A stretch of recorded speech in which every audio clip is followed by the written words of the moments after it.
Má človek dôstojnosť aj vtedy, keď je slabý, chorý alebo ešte nenarodený? A kto vlastne rozhoduje o hodnote ľudského života? Vatikánsky dokument Dignitas Infinita ponúka jasné odpovede na tieto výzvy našej doby. Hlavným bodom spomínanej deklarácie sme sa vracali počas svätých omší za život v Košiciach roku 2025. A práve z týchto zamyslení čerpajú naše podcasty na kanáli Život na vlásku. Dôstojnosť človeka nie je založená na rozhodnutí spoločnosti, je neodňateľnou pravdou o každom z nás. Bratia a sestry, medzi posledné nebezpečenstva alebo ohrozenia ľudskej dôstojnosti dokument Dignitas Infinita radí rodovú teóriu a zmenu pohlavia. Môžeme sa pýtať, ako vie byť nejaká teória nebezpečná, ako nás môže ohrozovať. No tak viete dobre, že môže, veď predsa, ak sa teória začne uplatňovať v praxi, ak sa v praxi začne uplatňovať zle navrhnutá stavba, no tak stavba potom môže spadnúť. Táto teória sa netýka niečoho vzdialeného človeka, medziplanetárnych priestorov, týka sa človeka a preto je nebezpečná. A týka sa ľudskej prirodzenosti a preto je nebezpečná. Týka sa čohosi tak prostého, samozrejmého, že keď to teraz máme aj logicky zdôvodniť, vysvetliť a keď treba niečo aj vyvrátiť, tak aj to, tak musíme sa poriadne zahlbať do rôznych pojmov antropologických, filozofických, aby sme to dobre podložili, vysvetlili. Jednoducho najľahšie veci sa najťažšie vysvetľujú. A teda, ak máme dobre vyargumentovať, tak musíme zájsť až do takých sfér, že človeku sa môže pritom aj hlava krútiť. Asi povie, že tomu jednoducho nerozumie. Asi povie, že sa tomu nebude venovať. Áno, tak aj preto môže byť tá rodová teória taká nebezpečná. Teda skúsme sa aspoň trošku na ňu pozrieť bližšie, v čom je nebezpečná. Rodová teória je teda teória o rode.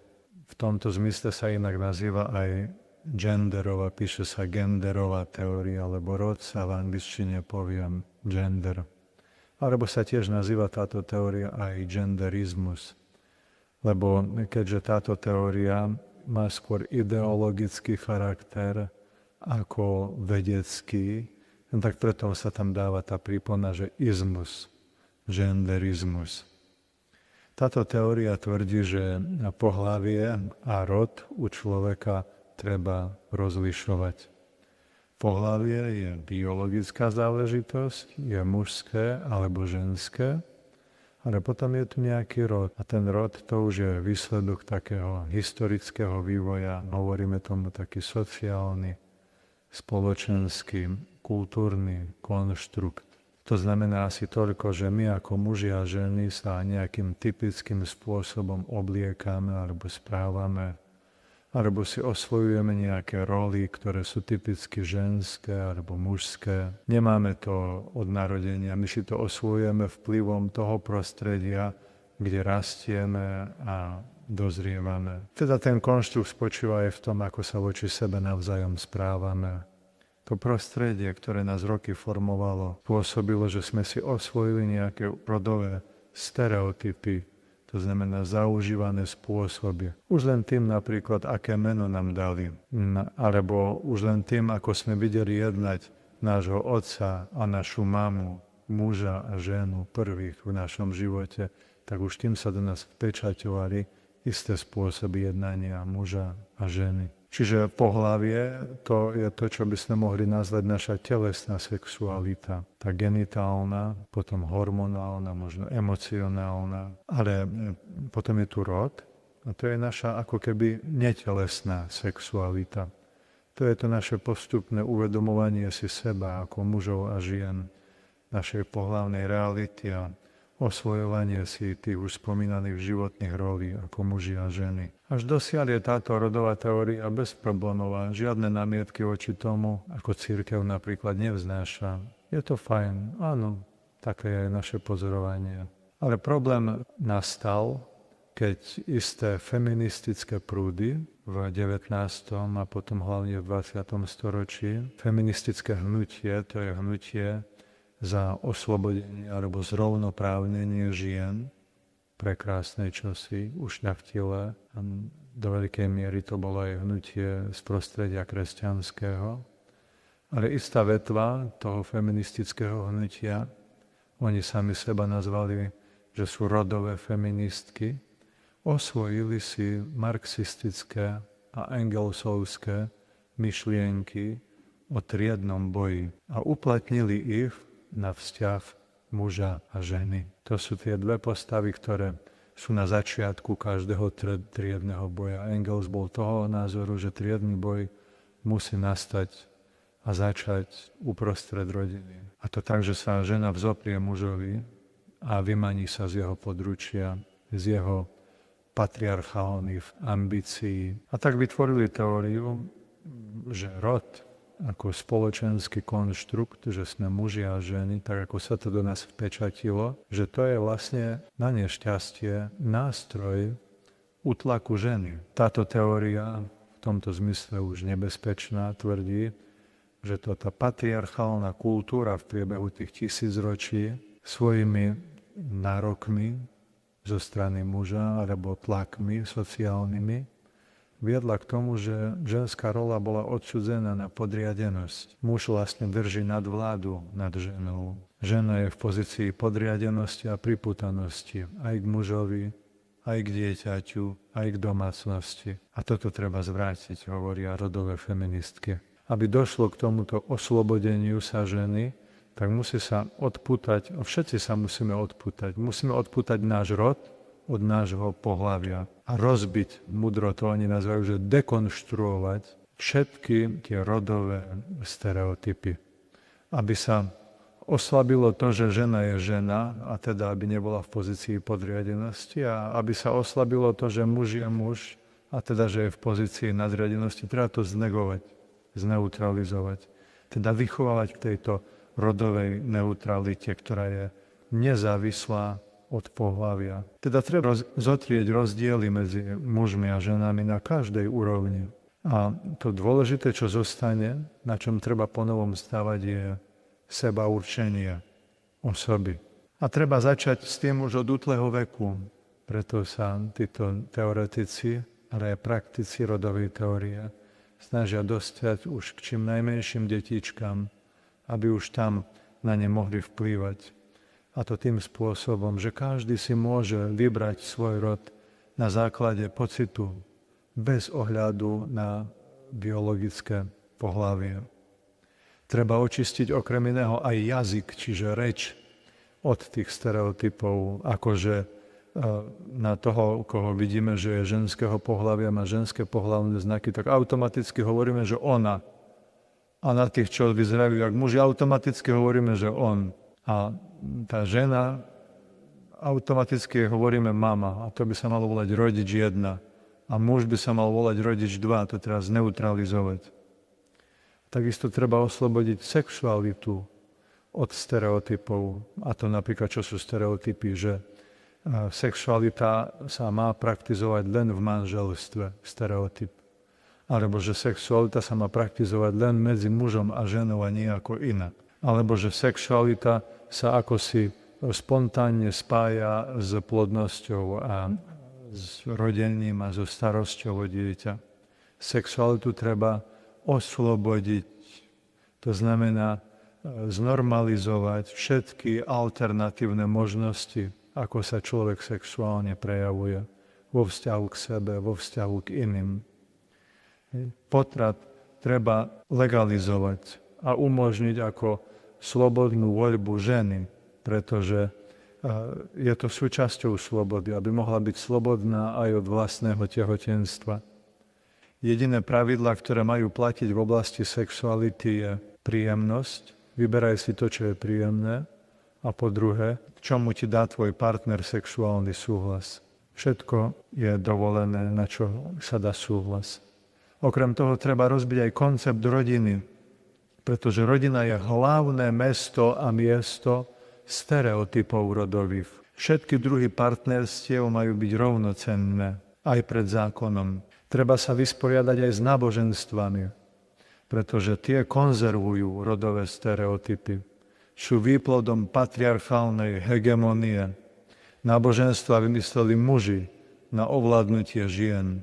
Cieľom teda tejto rodovej teórie je doslova revolúcia, dekonštrukcia, rozobratie na skutky celú spoločnosť. To nie je naše obvinenie voči nim, to je ich vlastná chvála. To sú ich ciele pekne pomenované u tých ideológov rodového feminizmu.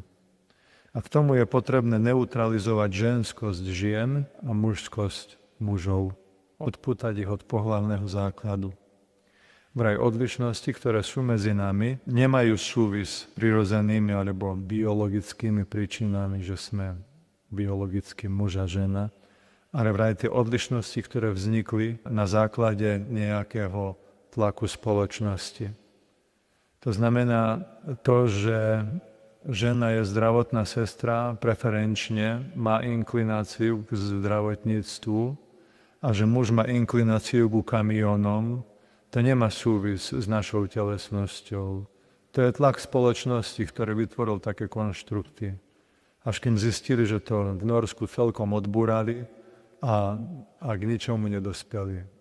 Čo už mohli, odbúrali, všetko to rodové, tie stereotypy chceli odbúrať. Všetko to chceli zneutralizovať. Dali detičkám, dievčatkám sa hrať s kamionmi a chlapcom s babikami. A prešli roky, zase si urobili štatistiku a zase im vyšlo, že v tom zdravotníctve je najviac žien a na kamionoch je najviac chlapov. Vraj pohlavie je len bezvýznamná biologická realita a rod je len spoločenský konštrukt. Pohlavie nás nijako vraj neurčuje. A rod, ten treba prerobiť. Rodová teória v tomto prevedení, bratia a sestry, sa stavia do hlbokého rozporu s ľudskou dôstojnosťou a s dobrom celej spoločnosti, keď si pomyslíme, že oni majú za cieľ urobiť celkovú reformu spoločnosti a pritom to v žiadnej mikrospoločnosti nebolo otestované. A oni to chcú urobiť ako válec, ktorý má prevalcovať, tak ako komunizmus mal prevalcovať celý svet, tá internacionála socialistická či komunistická, bez toho, že by to niekde bolo otestované, že či to priniesie nejaké ovocie, že zbavíme ľudí súkromného vlastníctva. Tak teraz tu ideme zbaviť ľudí tejto väzby medzi pohlavnou identitou a rodovou identitou. My neodmietame túto teóriu, že sexuálnu identitu či našu ľudskú tvorí aj biologické pohlavie a aj rod, ktorý sa postupne vyvíja ako spoločenský konštrukt. Odmietame teóriu, návrhy a pokusy oddeľovať rod od pohlavia.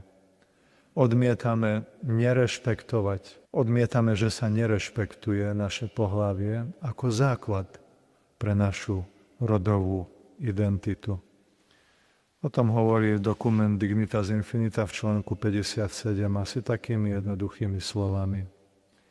Ľudský život vo všetkých jeho zložkách, fyzických aj duchovných, je Boží dar, ktorý treba prijímať s vďačnosťou a postaviť ho do služieb dobra. Chce disponovať sám so sebou, ako to predpisuje rodová teória, a to nezávisle od základnej pravdy o ľudskom živote ako o dare, neznamená nič iné, ako podľahnuť veľmi starému pokušeniu človeka, ktorý sa robí Bohom a chce konkurovať pravému Bohu.